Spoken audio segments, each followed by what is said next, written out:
Good morning, students. Today we will be revising the topic water. First, let us know the importance of water. Functions of water in the human body. It accounts for about 70% of the weight of the human body and performs many vital functions. When I say vital, it means important, such as digestion of food, absorption of nutrients, excretion of body waste, regulation of body temperature. So these are the vital or important functions of the body. So all this is performed because of water. Functions of water in plants. It helps in photosynthesis, transport of minerals, and also germination of seeds. Use of water for agriculture. 60% of India's population is dependent on agriculture, so thereby for irrigation water is very much required. Use of water in industries. Water is used in various industries as a raw material or as a source of energy. It is a universal solvent. It means when you add a solute, it can dissolve almost all the solute. It is required as a coolant or transport agent. In industries, because of reactions, lot of heat is being generated. To cool it down, coolant is required. Coolant is nothing but the water which is used as a coolant or to cool the reaction or bring down the temperature or to transport substances. Domestic use of water for bathing, washing, cooking, drinking, etc. Sources of water. 3/4 of the earth's surface is water. Out of that, 97% is present in seas and oceans, and only 0.014% of fresh water is available in lakes, rivers and ponds as groundwater. The rest of the fresh water lies frozen in the glaciers and in polar ice caps. So the amount of fresh water that is available to us is very, very less. You can look at the percentage. So it becomes very important for us to use the water in an appropriate manner or use it judiciously.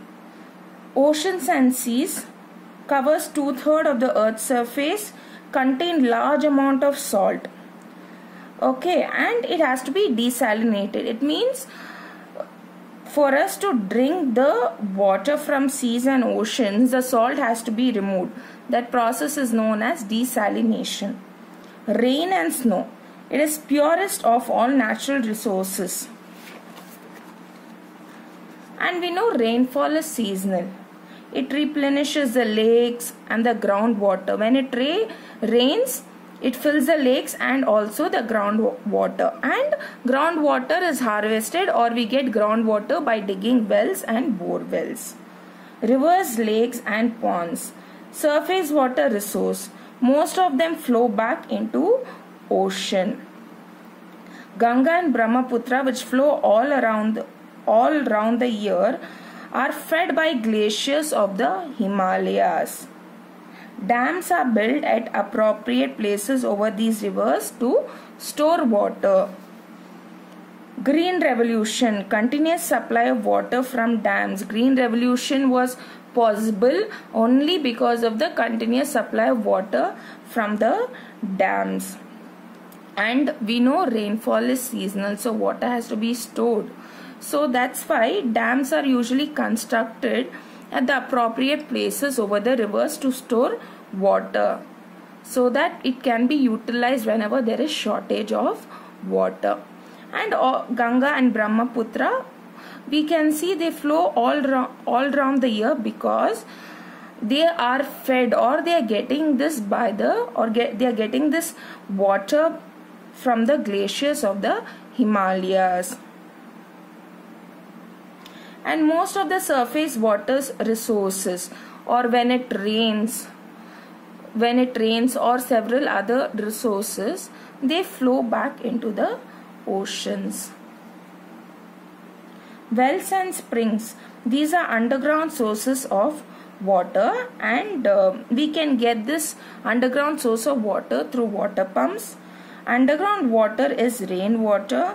After falling on earth, it just seeps or it enters through the soil and it gets collected between the hard rock as ground water. Hopefully, I've understood the sources of water. Next, states of water. All of us are familiar with the 3 states of water. That is water, the liquid state, it is found in seas, rivers, etc. Ice, the frozen or the solid state, it is found in mountain peaks, glaciers, etc. Water vapor, it is a gaseous state present as a component of air, and we very well know all these 3 states of matter can be interconverted. Water cycle. Transpiration, evaporation of water bodies because of heat. Now transpiration is nothing but loss of water from the aerial parts of the plant in form of water vapor. When I say aerial, the parts which are above the ground level are known as aerial, and there is a loss of water through stomata by means of transpiration. Evaporation of water from the water bodies. Why is it happening? Because of heat. Then what happens is water vapor rises and slowly it condenses. Water vapor condenses to form clouds.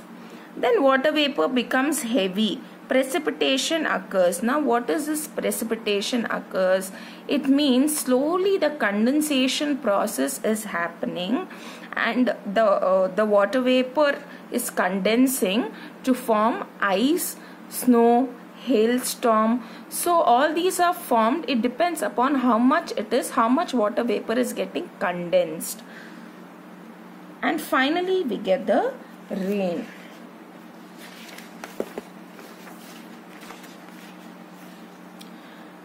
Water table. Now rainwater flows through drains, canals, rivers. Finally it reaches the oceans. Rest seeps into the ground and increases underground water known as water table. This is also known as infiltration. Infiltration is nothing but the water is entering the ground and increasing the underground water, and that is known as water table. Groundwater is usually pure since it passes through several layers of soil which acts as a natural filter. Now groundwater is passing through several layers of soil and the soil acts as a filter. It means it traps a microorganism or any other impurities. This water can be used for drinking and irrigation. So this groundwater can be used for drinking as well as irrigation. Water may get collected below the water table between the rocks. This layer is termed aquifer. Water is getting collected below the water table and between the rocks. This is known as aquifer,